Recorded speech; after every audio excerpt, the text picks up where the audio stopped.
I'd like to call the Village Board meeting to order. This is number 3063, November 11th, 2013.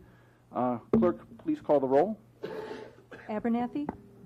Present. Kim? Here. Meyer? Here. Semple? Here. Sullivan? Here. Voss? Here. Very good. Would everyone please rise and join me in the Pledge of Allegiance? I pledge allegiance to the flag of the United States of America and to the republic for which it stands, one nation, under God, indivisible, with liberty and justice for all.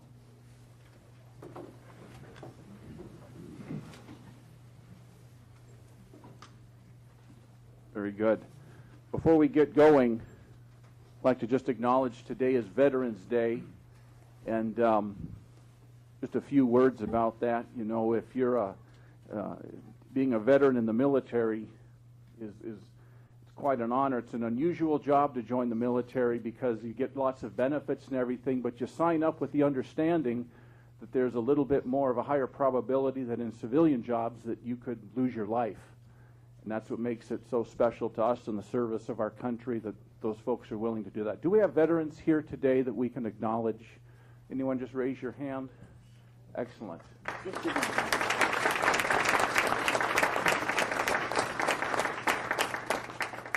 I'd like to just say another word, too, on the same topic, just more from a personal standpoint, and something that when I think of Veterans Day, I grew up in a military home. My father served as an officer in the Air Force for 20 years, went to Vietnam, and I can tell you that year he was away was probably the toughest year in my childhood. And I know that for military families all over, when a spouse, you know, the husband or wife is away serving overseas, I know that it can be a rough time. There might be a facade that, hey, everything's together, you know, we got it together, but it's tough.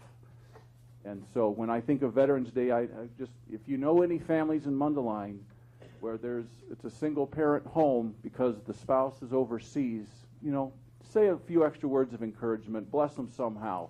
Just keep them in your thoughts and prayers, okay? That's just a little personal note there. At this point, we need to do our approval of the minutes. So I need a motion to approve the minutes from October 28th. So moved. Motion by Voss. Second. Second by Kim. Discussion? Clerk, please call the roll. Voss? Yes. Kim? Yes. Abernathy? Yes. Meyer? Yes. Semple? Yes. Sullivan? Yes. Motion carries. At this point is the time this evening where we could hear public commentary. Does anyone from the public wish to address the board at this time? Okay. Go ahead and give your name and address. And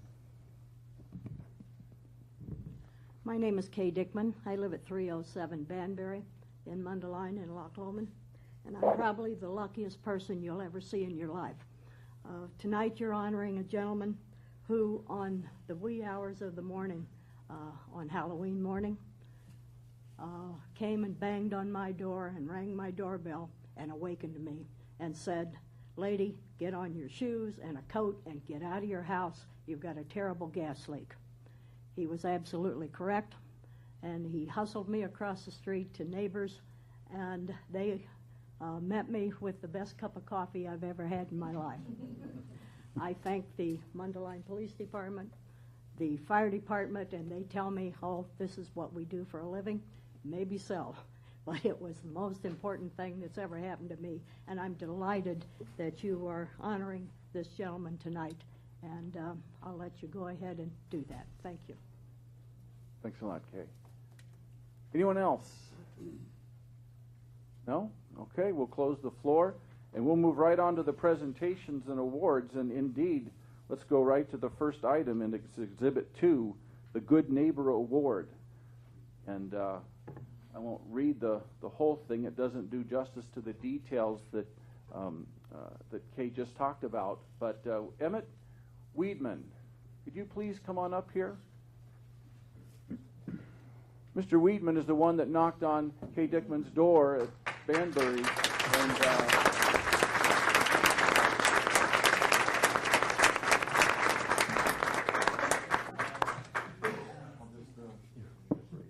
this is a Good Neighbor Award, and it really goes to you for your effort there and for taking the time while you're walking your dog in the morning there. How early was that? About 5:30 in the morning, and rather than just going on by, going, wow, it's an interesting smell there, he was alert. You could hear the gas leak. Wow. Wow. Well, thank you so much. And so it's a Good Neighbor Award for myself and the Village Board. Thank you very much.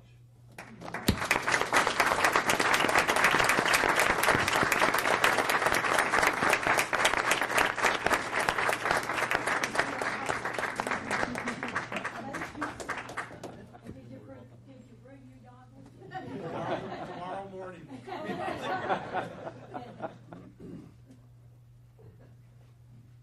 That's great. We have now a time, it's Exhibit 3. I'm going to turn this over to Chief Sashko. He's going to discuss some awards given to a number of individuals called the Cut Above Awards at the Northwestern Lake Forest Hospital. Chief? Thank you, Mr. Mayor and the board. Tonight we're going to present a really great group of people that received what was called the Cut Above Award at Northwestern Lake Forest Hospital a week ago Friday. This was a program that was put into place, and Northwestern Lake Forest is a part of our EMS system with Advocate Lutheran General. It's one of the system hospitals. It was a program that was put into place that actually recognizes a firefighter that was killed in line of duty in Schaumburg, ironically, in 1977. Mike Gallo, who is a battalion chief with the City of Lake Forest Fire Department, it was his father that was killed. And he was telling a nurse a story about his father and what had happened en route to a house fire. And it moved her so much she decided she wanted to do something special in the Lake County area for those people who serve above and beyond. In his case, said just a few minutes ago, we all think it's pretty much doing our job, but in a lot of circumstances it really makes a difference. So we had 2 teams that were nominated for Mundelein Fire Department this year, and we're really proud to bring some of them forward. Some are actually out on a call right now and couldn't be here tonight. To kind of recognize them so that the public and the board can hear what they did and some of the outstanding work that they perform on a daily basis. The presentation was done by the medical director, Dr. Lacey Knight, and then Dr. Chris Beach, who's the vice chair of emergency medicine, and then Tom McAfee, who's the senior vice president of Lake Forest Hospital. So on the day as tonight is the program. I think you can see that.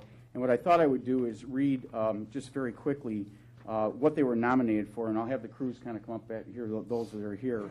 The first one was Deputy Chief Tim Leidig, firefighter paramedic Kurt Rodewald, and firefighter paramedic Merrick Kokosinski, and Kurt couldn't be here tonight. They were involved with a very serious car accident at Westmoreland and Route 83. As you know, we have automatic aid agreements with Countryside Fire Protection District, and this is actually in their area. And there was a very serious car accident, in fact, serious enough that unfortunately there was a fatality involved with it. But the other patients that were in the other cars were really severely injured. And I'll read just a quick brief from this. It was during a severe 2-vehicle accident. A teenage girl in the front passenger seat was jolted to the back seat after a pickup truck collided with the car. And this was, if you saw the pictures, it was unbelievable. She suffered serious injuries, including an open femur fracture in one of her lower extremities and closed femur fracture in the other. Her position in the crumpled car controlled the arterial bleeding from the open femur fracture. However, following a 20-minute extrication from the car, the arterial bleeding increased. Paramedics used tourniquet and quick clot bandages to successfully stop the hemorrhaging. Flight for Life, our aeromedical transport in the area, was unable to land due to debris on the ground, and so the patient was transported via ambulance to the hospital. As I stated, unfortunately, her mother passed away in this terrible car accident. But thanks to the expertise and collaboration of the 3 municipalities that included Mundelein, Long Grove, and Countryside Fire Protection District, they were able to save this girl. Now, there are many other components of advanced life support trauma care in the field that these guys perform, but it was an excellent job on their part, and many of the trauma surgeons said if it wasn't for the action of what they did with the daughter, that she probably would not have survived the accident. So I wanted to present these 3, well, 2 of the 3. Oh, Bill's up here now, too. Deputy Chief Leidig, where are you? You're hiding back there. You can come back up here. Come on. And then the other call that involved Lieutenant Bill Lark, firefighter paramedic Dave Myers, firefighter paramedic Steve D'Incognito, firefighter paramedic Curtis Roman, and firefighter paramedic Merrick Kokosinski. Merrick actually ended up with 2 awards this year. Was another very severe accident we had. We had a pedestrian struck by a vehicle right near the Burger King that's on Lake Street, towards south end of Lake Street. And this, I'll just read the excerpt. The Mundelein Fire Department responded to a call about a male pedestrian who was hit by a vehicle, bounced from the front windshield to the rear windshield. He had been valiantly attempting to protect his wife by pushing her out of the way of an oncoming car when he was struck by the car and suffered severe multiple trauma system injuries.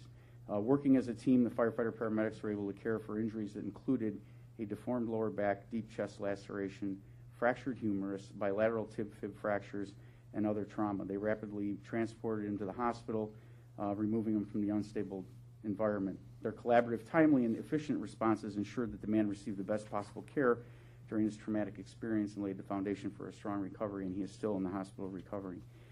So I wanted to present them to these great guys to the board tonight for their teamwork, really for their excellence in pre-hospital medicine and the talent that they bring to our community and other communities. And Dr. Beach said, I want to read what he said, is all too often our personnel claim that they are doing their jobs when they provide us with outstanding patient care, and we have to recognize those efforts. These are the people that are in the first phases of victims in a time of crisis, and what they do is extremely special. So if you can help me congratulate them on a job well done and for receiving these awards this year, we're very proud of them.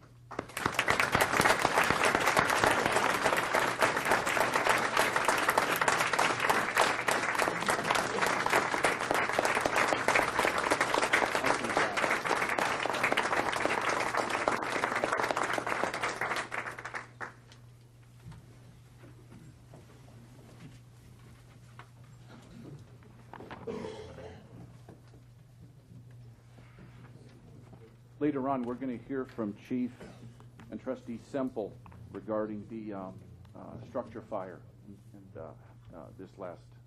over the last week and health. Just obviously some of the severe damage, but also some of the good teamwork that we had there. So we look forward to hearing about that as well. Exhibit 4 regards the branding initiative with BDI, and who's here from? You guys want to come on up, the folks from BDI, and just, if you could, I'll let you introduce yourselves to everybody and do your presentation. Thank you very much. All right. I don't know if everyone can see. We have just a short presentation. All right. I'm Bridget Lane. I'm with BDI, and with me is the collaborative team we've put together of Carl Hall and Cindy Bodie. And I know that the trustees have had an opportunity to see a report, and we'll be happy to answer any questions you have about that report. But first, we're going to very quickly summarize the findings so the audience will be informed also. So what this is a 3-phase project, and the report you have is the culmination of the first phase, which you can see what's involved in that phase. We're going to be moving on to the creative part and also an implementation plan later. But this is just to kind of update you on what was involved in the first phase.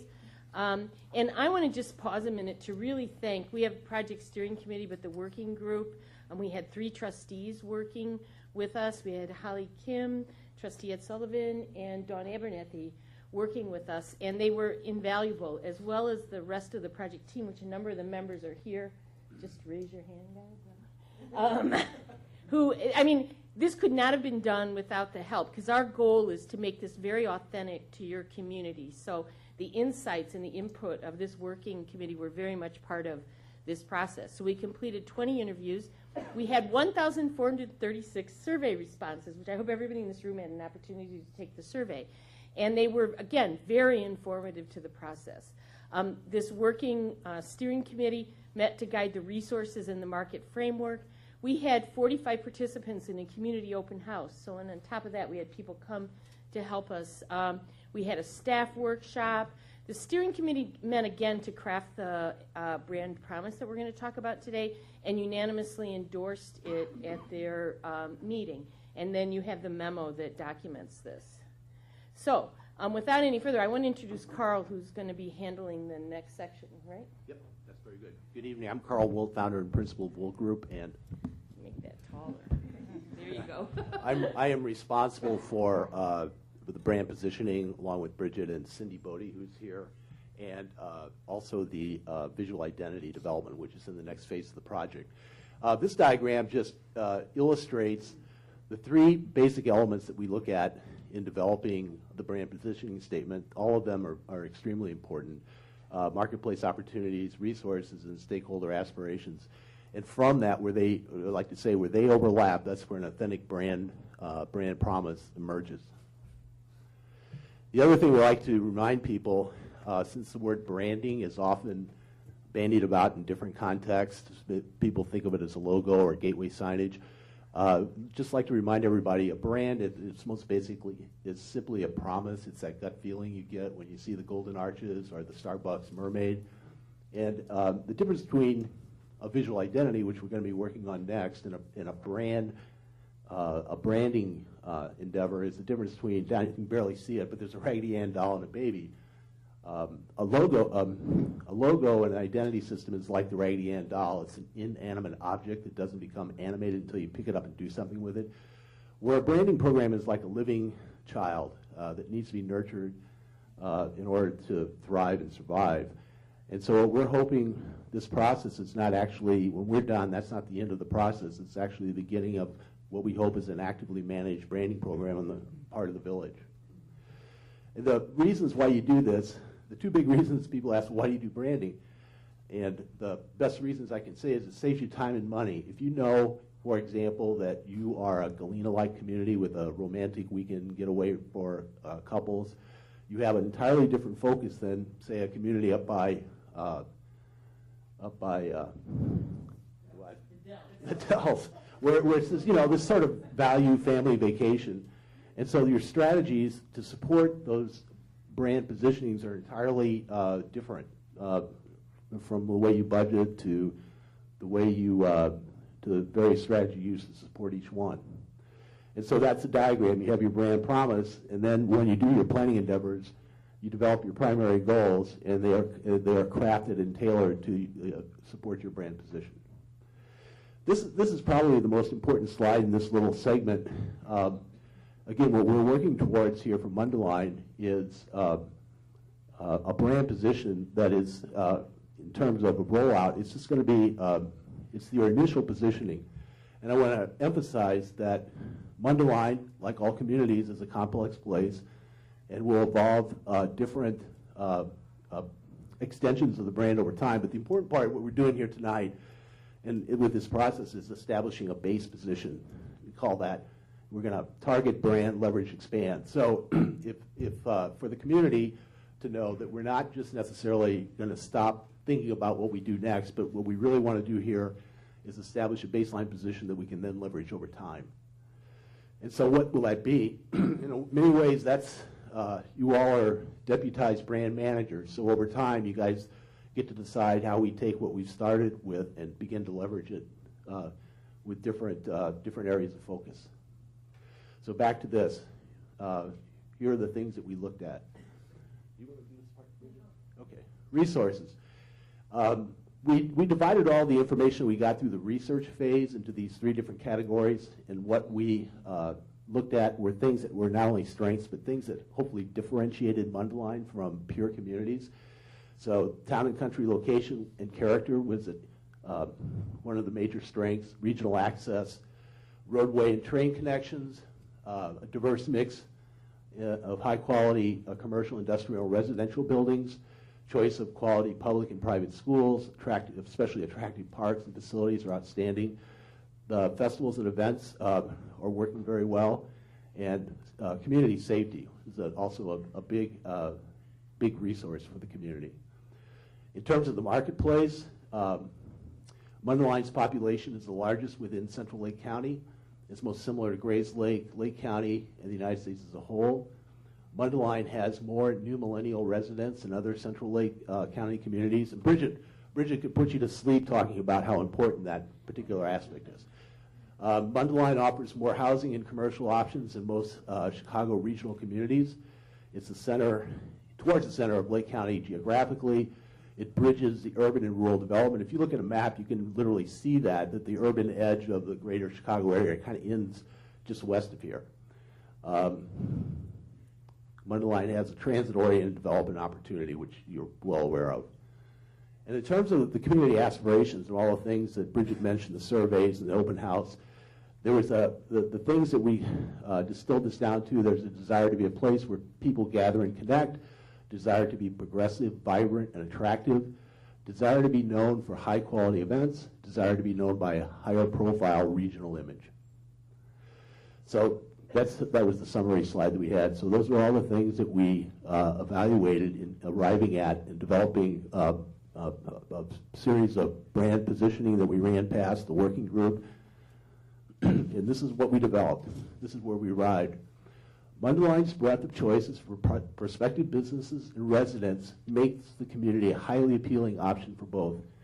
With its entrepreneurial legacy, centralized location, and site selection options, the village can accommodate the needs of both large corporations and mom-and-pop enterprises in a manner that is unmatched in the Central Lake County region. Similarly, Mundelein schools, excellent amenities, and housing options make the village a desirable home for those who value a community that has the appealing qualities of both town and country. So that consolidates down to a brand promise. By 2018, Mundelein will be Central Lake County's most desirable location for entrepreneurs and a community renowned for its ability to attract and retain populations at all stages of life.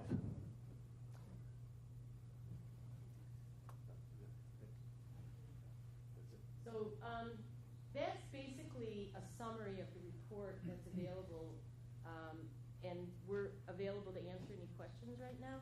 But the goal here was to give you this information and answer questions today.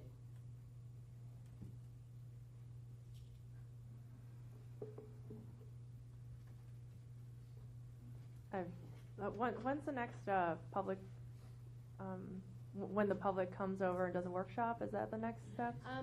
The next steps, we can go all the way back, but the next step we're moving into will be focus groups, where we'll be looking at, and we talked today, just prior to this meeting, about setting this up in early December. We'll be bringing together groups to start to give us information on opinions of specific proposals for logos and things like that. And you'll be kept very aware, Holly, of that. And then there's a steering committee meeting in early January. And after that, I believe there's another community workshop. But we'll be starting with the staff and having the staff look at some creative concepts in early December. Okay, thank you. Anyone else? No? Just to say that There are three board members on the steering committee, only two at any one time. Right, yes. Thank you. That's right. Yes. Dawn's an alternate to make sure there's two at every time. Yes, trust you. We've gotten to know each other so well in the working group. The working group has been just such an asset. It's been, the people here can talk about the meeting. So. Okay, well, thanks a lot. Thank you very much. Yeah. Okay. All right. That brings us to, yeah, thanks a lot, folks. That was great. That brings us to the public hearings. There are none this evening. In my mayor's report, there are no motions. And in the trustee reports, we go first to Trustee Meyer, Public Works Committee. I don't think there is anything. Do you have anything? There's nothing for Public Works tonight. Oh, wait. Can I ask you a question? Sure. Trustee Voss. I should address this to you or to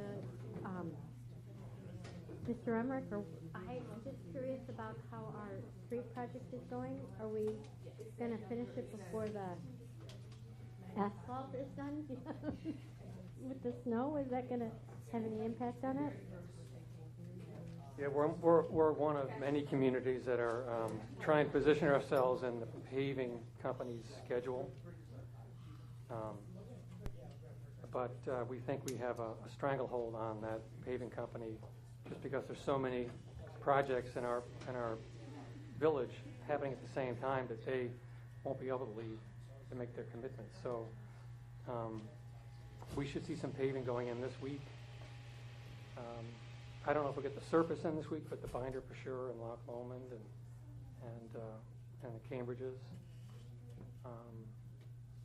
And we're just we're moving along. We're hoping over the next 2 weeks. Okay, thank you. All right, thank you.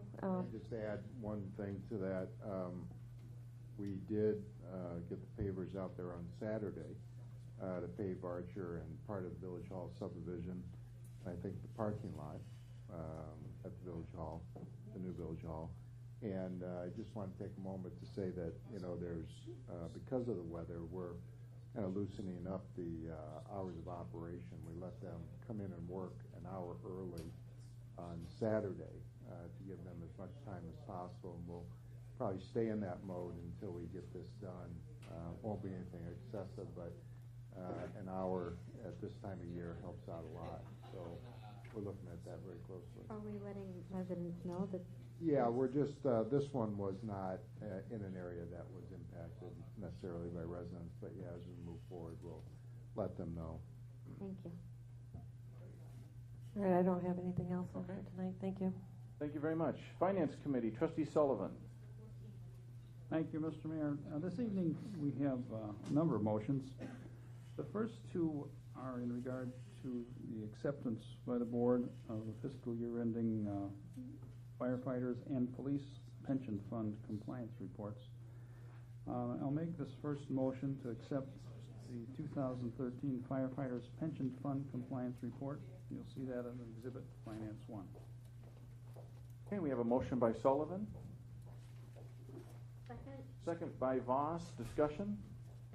Clerk, please call the roll. Sullivan?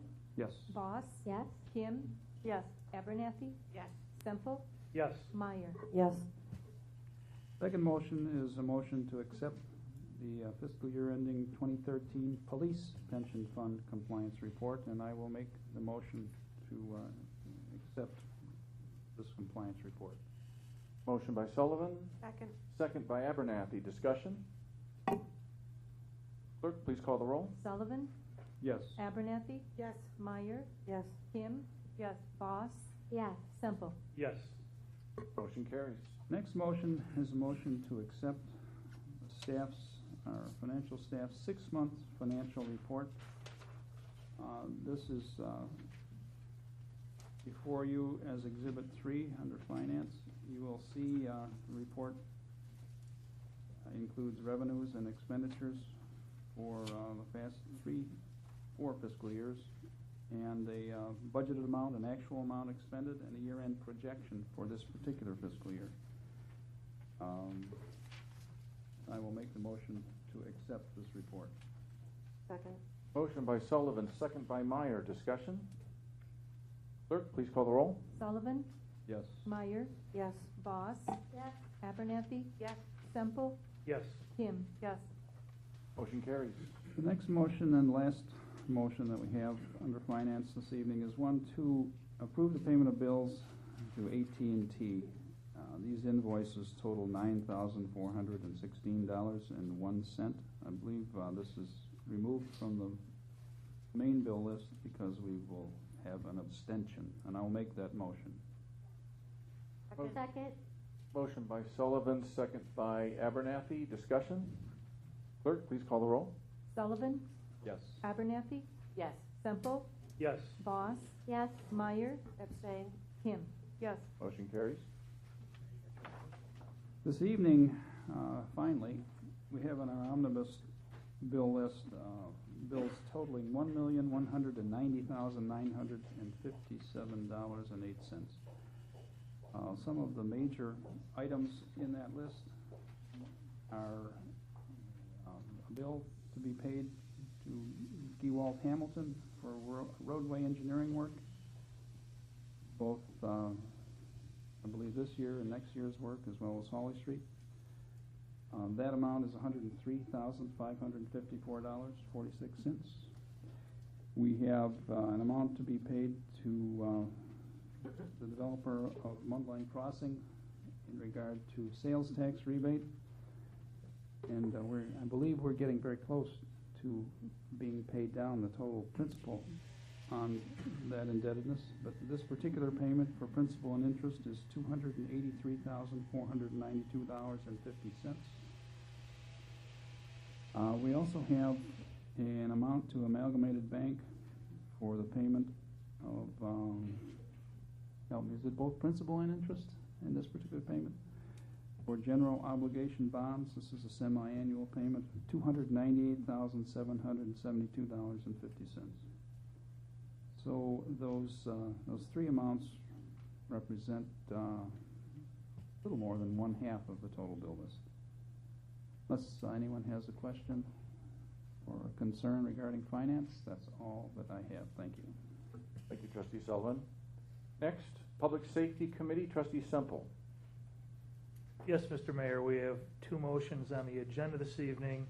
The first motion pertains to the fire department, and before I get to that motion, just want to tee up the chief here. Saturday morning, we had a meeting scheduled basically for me to review this motion with the chief so I could act like I knew what I was talking about when questions came up.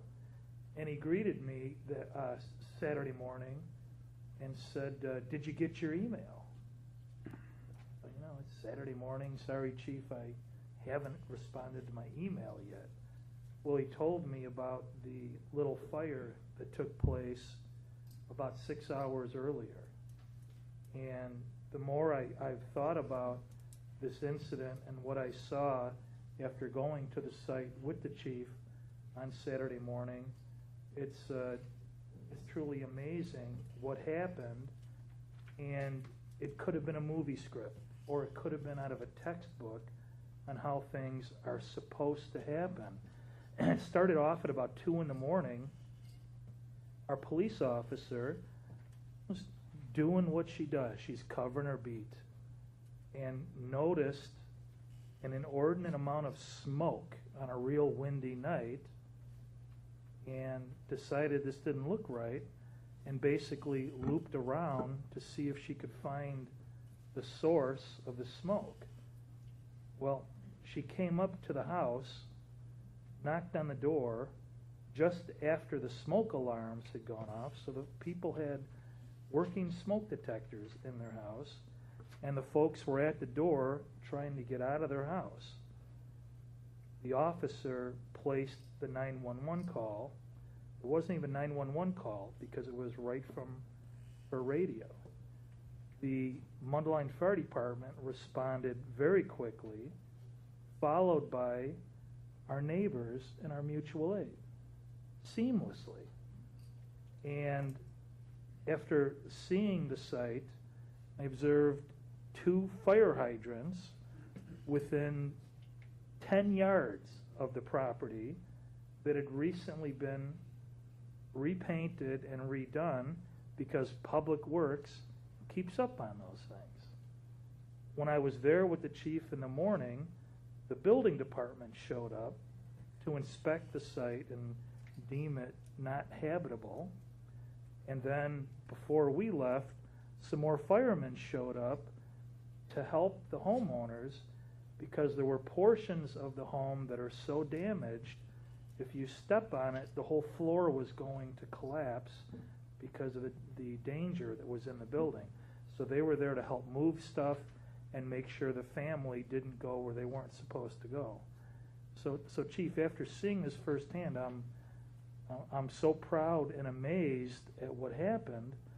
And can you go into a little more detail? Because I believe we're going to hear more detail at a later board meeting, but it's just remarkable how everything happened. So with that. Yes, sir. The system worked clearly, and you work hard at training and what we do every day. And you saw the crew earlier today. That the police officer is Sarah Ruffalo, and we're intending on bringing that back to the board. Chief Gunther and I have discussed a joint proclamation commendation for her efforts, because she becomes a focal point of what happened. A little more detail is that she actually went into the home and rescued a portion of the family from the home while the homeowner attempted to try to put the fire out. If you take her presence out of the equation, you quickly can surmise that the activity of getting out of the home and then trying to fight the fire, the one thing that didn't happen, as Trustee Semple said, was the 911 call. The background on that is cell phones are in the kitchen. The kitchen was not accessible at that point. And a little brief story is that through all the commotion of the night, it was very unusual for us because we had very little neighbor activity. It's pretty hard to have 7 fire vehicles, a couple ambulances, some chiefs from around the neighboring communities, Grays Lake, Grays Lake, Libertyville, Countryside, and really none of the neighbors got up. And during the course of this fire, one of the air horns on the vehicles activated, and that finally woke up the neighbor about an hour and a half into the fire. So I only wonder if they had knocked on the door to try to get a 911 call and if he would have ever woken up. It's a pretty sound sleeper to have all that commotion going on in your front yard and not hear us. But it's something that we cherish in the northwest suburban area, that we have this level of cooperation between communities where there are no boundaries. And we did. We had 7 fire departments there. My colleagues, chief officers, they're friends of mine, that we work well together in a team environment. You saw that in Lake Forest again last night. And as Trustee Simple said earlier, probably the key piece of that is we just got done with change your clocks, change your batteries. They had working smoke detectors in the home. You only have to go back a week and a half in Arlington Heights, a very tragic fire, 3 fatalities. And the one piece of that equation, same thing, police officer finds the fire, was there were no working smoke detectors in that home, and so they never stood a chance of getting out. So we're really proud of the efforts of, obviously, Officer Ruffalo, as well as just the crews that came together and took care of this. And luckily, 3 children and 2 adults got out of the home safely. Great work. Thank you. Great work. With that, I'd like to move on to the motion.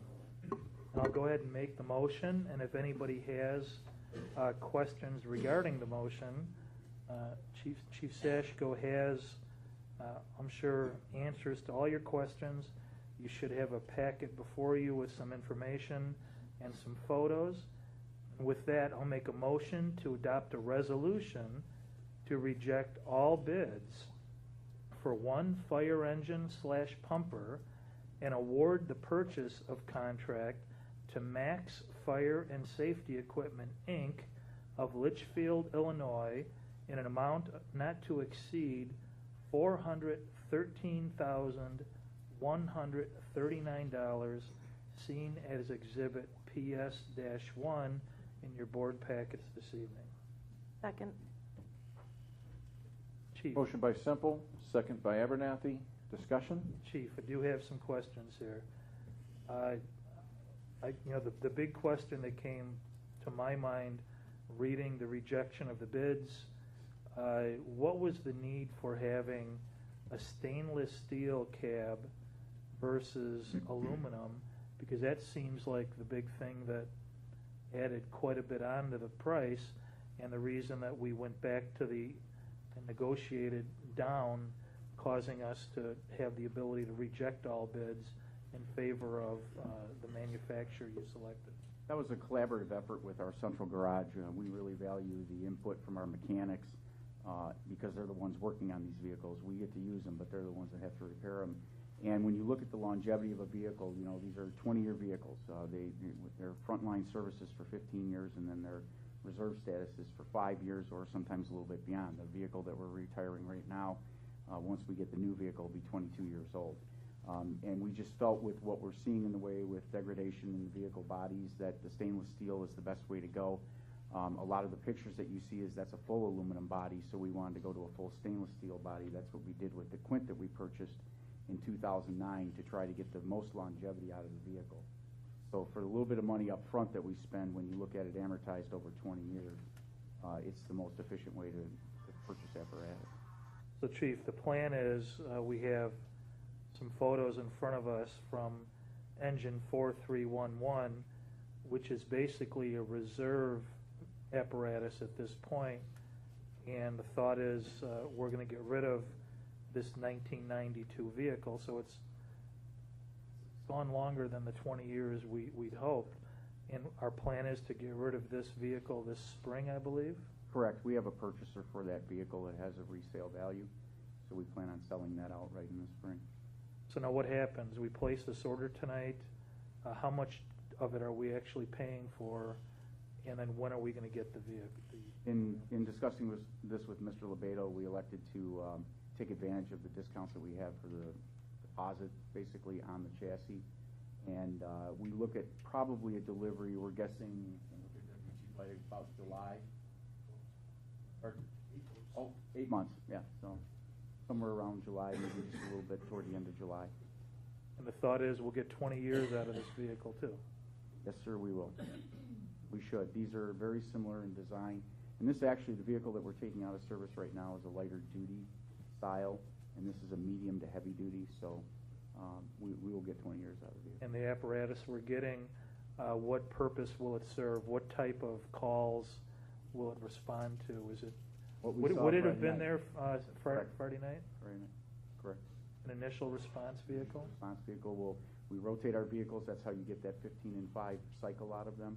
So we'll take our next oldest engine, put that into reserve status. When we went through the ISO report with the board, we're required to have a reserve piece of apparatus. So we'll step down the oldest vehicle, extend its surface life, and it's just a rotational process that we go through. So obviously, $400 and nearly $20,000, awful expensive apparatus. When do you anticipate the next request for an apparatus to be? For an engine, we're not due until, again, I believe 2016 would be the next rotation. The bigger issue is the ladder truck coming up. Which we've been talking about. Right. And it's not getting cheaper the more we talked about it. No, unfortunately. All right, thanks, Chief. I have no more questions. Any other discussion? I have a quick question. Trustee Kim. The lowest bid was for $389,900, and that one's an aluminum cab. How much would it be if we asked them to do stainless steel? Unfortunately, that manufacturer could not meet that bid spec. They don't do any stainless steel cab. Okay. So they had submitted it on the hopes that nobody else maybe would submit a stainless steel cab. It's hard to decide what their intentions were, but and that is also a slightly lighter duty vehicle too, by design. Thank you. Trustee Sullivan. Thank you. Is this price, this $413,000, include a trade-in for the?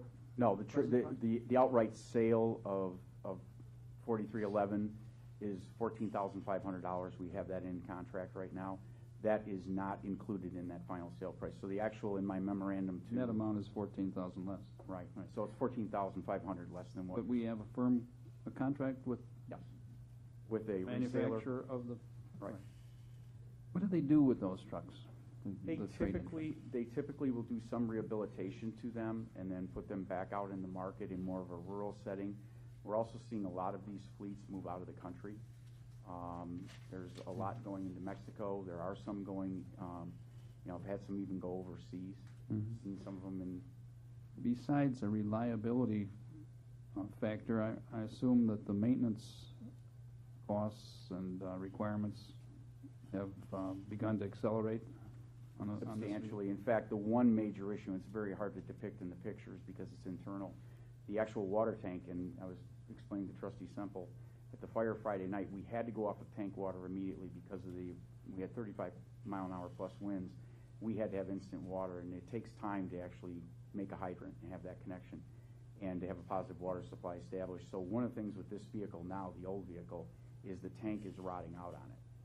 It can survive a different type of setting where you don't need tank water, but we rely very heavily on that for initial attack. So you're looking at in excess of, we estimated somewhere around $50,000 just to fix that tank outside of the body degradation. So this truck is a tanker, but it leaves the station empty? Right now? Yeah. It's holding water right now, but barely. Okay. It's going to fail soon. I mean, when you look at road miles and the bouncing that goes on, at some point in time that tank's going to fail. Okay, thanks. Anyone else? Okay, clerk, please call the roll. Semple, Yes. Abernathy, Yes. Meyer, Yes. Kim, Yes. Voss, Yes. Sullivan. Yes. Motion carries. Thank you. Chief Sashko, anything else for fire? Anything coming up? I don't believe so. That's the last night already, so pass over to Chief Gunther. Chief Gunther for police. Before we get to any open items or things you want to bring up, I'd like to get into this motion. And same thing, I'll make the motion, and then any questions, we'll go through it. Motion to pass an ordinance amending ordinance 97-1-3, and this is with respect to the regulation of the sale of tobacco products to minor under 18 years of age, seen as Exhibit Public Safety-2 in your board packets this evening. And this revolves around something that was not contemplated when this original ordinance was written, which is the electronic cigarettes. So with that, I've made the motion. Second. Motion by Semple, second by Voss. Discussion. Chief, you want to give us a brief rundown what we're doing here and why? Yes, quite simply, we're getting ourselves in line with state law that's set to go into effect January 1st of 2014. This brings us in line with that, obviously with the invention, if you will, of these, or the popularity, I should say. They've been around for quite a few years. With the popularity growing, it's important that we get in front of this. Just to give you a little bit of perspective, we have 36 tobacco licenses throughout the village. Better than half currently have this product on display and for sale. So this brings us in line, will help us control the sale to minors and help with the display of it. That's it kind of in a nutshell. Terrific. Thank you, Chief. We're going to get the word out to these folks. As soon as this is passed, we'll go around to, just last week I had officer go to each of the establishments and check and look at their display the way it is now, and we'll help them correct where they need to be with it, and so that everybody's in compliance. Great. Okay.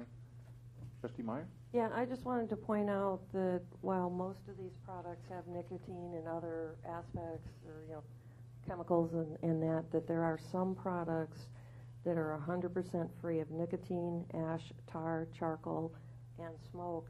And even those products, you have to be 18 years of age to purchase them, even when they don't have any of the chemicals within them.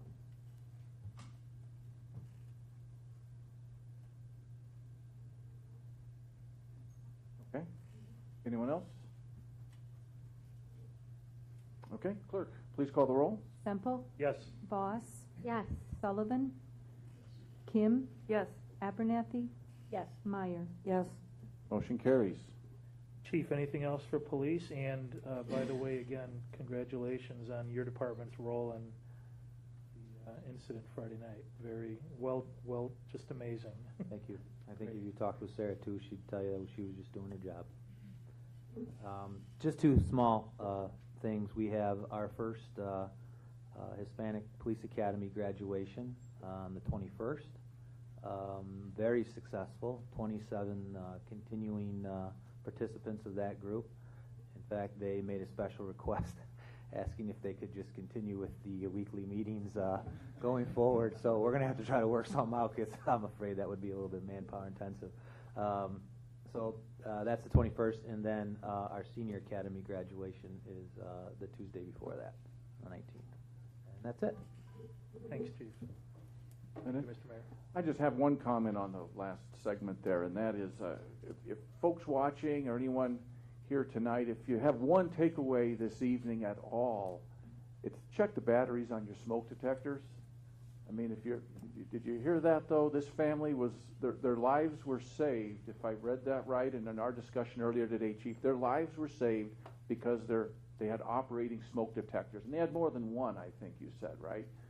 But when they got there, these things were going off, and the family was already up and getting out, whereas the one in Arlington Heights, fatalities, there were no smoke detectors operating. To me, that's very sobering that multiple lives can be in the hands of these little devices. And if you're anything like me, you know when it starts chirping away, and it always starts chirping at the wrong time, right? What do? You get it out, and it just lays there for a few days before you attack it and get it back going. So be diligent about that, okay? You know, Mr. Mayor, a lot of us have the built-in hardwired smoke detectors in our homes too. And I just discovered a couple weeks ago they have battery backups too. So when I say check the batteries, it's not just battery operated, it's every smoke detector in your system. Mine have new batteries. I didn't even know they were in there.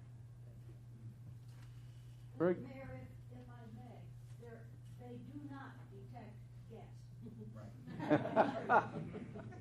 So there is an alarm that you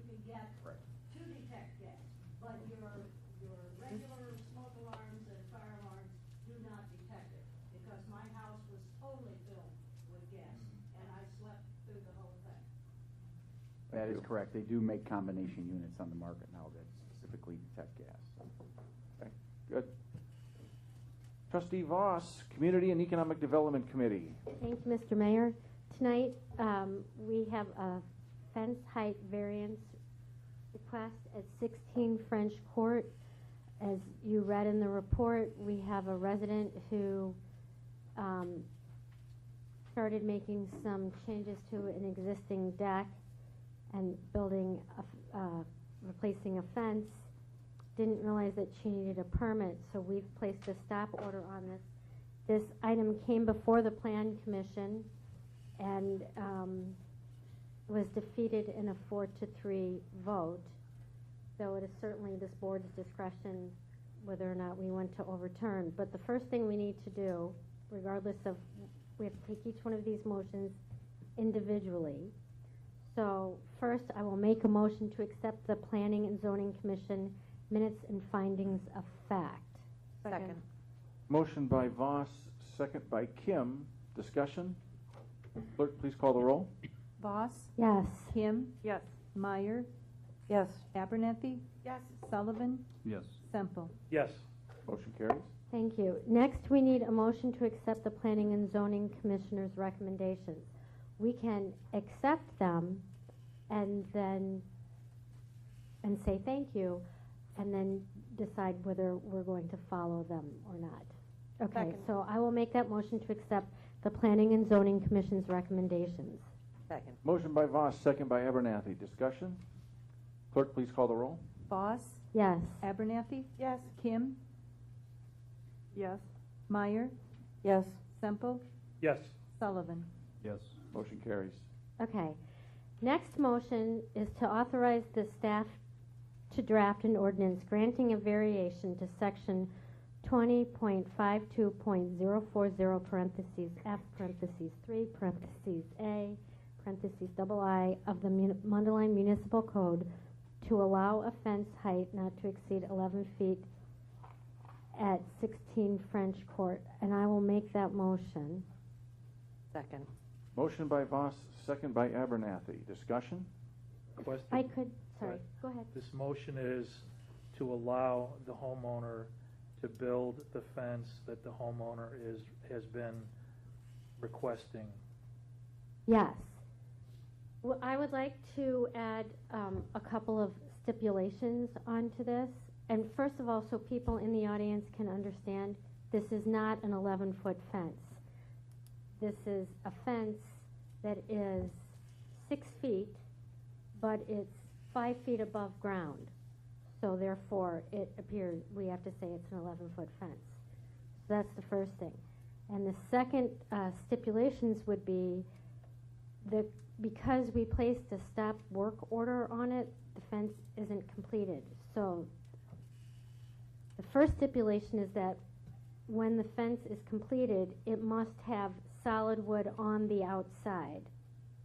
And the second stipulation is that when the work is completed, my understanding is that there is some debris around the deck because we did a stop work order, that the debris will be used to finish putting solid wood underneath the deck, and then whatever leftover wood is not used will be gotten rid of and not left in the yard. Is the resident here? Yes. You want to step up? Do you have a question? Or? Yes, I do have a question. So I see that the planning and zoning had 4 kind of recommendations that they had conditions they had asked, and I do agree the fence panels to be reversed, the bottom of the deck being closed. Are we going? The only thing that is that completion date of 90 days is established will be a little tough because now we're in the middle of winter. Well, actually, I think that the 90-day completion is doable because it's existing. You're just talking about putting wood on the other side, or if you decide that you don't want it dual-sided, then to just flip it over. That So when it it's is supposed to pretty be much 60 done? degrees this weekend, they could do it. Oh, okay, so it is pretty much done. Correct.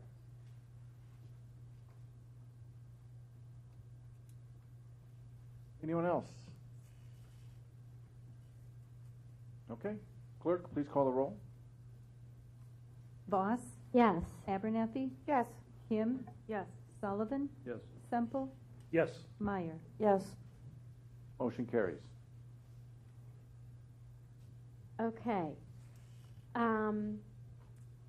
So then, let's see, what else do I have for you? There were no new businesses, though there is a new program. Please shop at local stores, and there's a Where is Santa program that is in the local stores. If you, I'm sure Mundelein Community Connections has a list of stores that you can go to. Otherwise, when you shop at our local stores, please participate in the program. And that is all for tonight. Actually, are we going to have... No, we're not going to have another meeting before the tree lighting, right? Are we? We are? Somebody help me. What's today's The 25th is the next meeting. date? The next meeting. Oh, the tree lighting ceremony is December 6th. We will have a So we will have another meeting beforehand, and also that is the night that of the spaghetti dinner for the police academy, and there are raffle prizes at that. And do they have to purchase tickets in advance, or they can purchase tickets there? Okay, so tickets can be purchased at the door, and that is all for tonight. Thank you, Trustee Voss. Next, Communication and Marketing, Trustee Kim. Thank you, Mr. Mayor. Just an update on some of the stuff that Dawn has been doing for the village. She has put together a new business collateral piece for the EDC, and I just wanted to, I don't want to give away these great press releases, though. Yes. So she's working on some great press releases. And just also a reminder, too, that we have some commission openings for, I think we have two. HRC, thank you, Relations Commission, and then the EDC as well. Economic Development. That one has one as well, yes. Yes. So if anyone out there in TV land or sitting here live in person wants to get involved and help the village directly, this is how you can get involved. On our website, we have the application and the requirements in case you were wondering what kind of experience you needed. Thank you, Mr. Mayor. Thank you. Transportation and Infrastructure Committee, Trustee Abernathy. I have nothing, Mr. Emmerich. Mr. Boucher, nothing? Nope. Okay. We're good. Any other reports, comments from other trustees at this time? Yes, Mr. Trustee Mayor, Semple. a few of us had opportunity to tour the village hall that's being built. It's pretty remarkable how far along the structure is and the grounds, knowing that we just broke ground about 6 months ago. And they're hoping to have the doors and windows in this week, and they said drywall will be up before the year end. So we'll get to take another tour in about a month, and it'll have a whole another look to it. It'll look like a near finished building. Pretty amazing. We're getting there. Thank you. Thank you. Anyone else? Okay, this takes us to the omnibus items. Let's see here. We've got 4, A, B, C, and D. Does any trustee wish to remove one or more of these items before we vote on all of them together? I have a question about A. A, Trustee Kim wants to pull A. Anyone else? Okay, I need a motion then to pass items B, C, and D. So moved. Second. Motion by Meyer, second by Kim. Discussion? Clerk, please call the roll. Meyer, Yes. Kim, Yes. Voss, Yes. Abernathy, Yes. Sullivan, Semple. Yes. Motion carries. Trustee Kim, item A. Yes, Mr. Mayor, I was just wondering if this was the TJ Maxx incentive that we recently approved, or is this something different? No, this is the original economic incentive agreement that's, I think Trustee Sullivan alluded to. I think there might be about a year left with that incentive. Oh, okay. Thank you. That one tags onto this one. Once this one expires. Immediately. Yeah, Okay. right. Okay.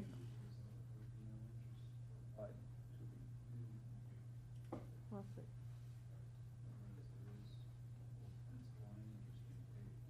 There is both principal and interest being paid on this particular payment, not on the Mention. second one. Right. Thank you. Did Okay. you want to make that motion? Sure, I'll make the motion. Do I read the whole thing? Okay, motion to approve department purchase order and payment in the amount of $283,492.20 from SB Mundelein LLC for principal and interest on Mundelein Crossing Economic Incentive. Second. Motion by Kim, second by Sullivan. Discussion? Clerk, please call the roll. Kim, Yes. Sullivan, Yes. Abernathy, Yes. Voss, Yes. Meyer, Yes. Semple. Yes. Motion carries. That takes us to village staff reports. Village Administrator, Mr. Lebedo. I have no report tonight, Mr. Mayor. Thank you. Village Attorney, Mr. Marino. Woohoo! Woohoo! Village Clerk, And I have no report. no report. Smoke detectors. Think about it, okay?